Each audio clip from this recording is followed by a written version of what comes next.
আজকে দেখো সকাল সকাল ব্রেকফাস্ট পুরো জমে গেছে আমার কর্তামশাইয়ের। একবার থালাটা একবার দেখো কি কি পড়ছে থালাতে।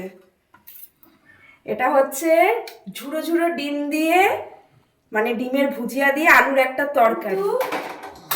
তাও আমার বরমশাই আজকে ঘরে আছে বলে ওনার ইচ্ছা করেছে ডিমের পোচ খেতে। বউয়ের ভিডিওতে দেখেছে বউ ডিমের পোচ খাচ্ছে, ঘরে আছে, না দিলে কি মনটা ভালো লাগে বলো তো? ওই জন্য একটা ডিমের পোচও করে দিয়েছি। আবার ডিমের ঝুড়ো ভাজা থাকা সবের সাথে রয়েছে দুটো গরম গরম রুটি। আর এখনো কিন্তু শেষ নয়, কালকের মালপোয়া দেখেছো, কালকের মালপোয়া ভর্তি। এখানে একটা মালপোয়া দিলাম, আরো একটা আইটেম রয়েছে কিন্তু থালাটার মধ্যে, ওয়েট করো। এই দেখো আরো একটা মিষ্টি মুখ, আজকে জমে যাবে একদম আমার কর্তামশাইয়ের ব্রেকফাস্ট। এটা হলো ছানার জিলেপি, দেখেই বুঝতে পারছো, প্রতিদিন একটু রস দিয়ে দিই। উফ কি গো, পেলে সবাই খুশি হয়, হ্যাঁ খুশি। তুমি তো খুবই খুশি হও।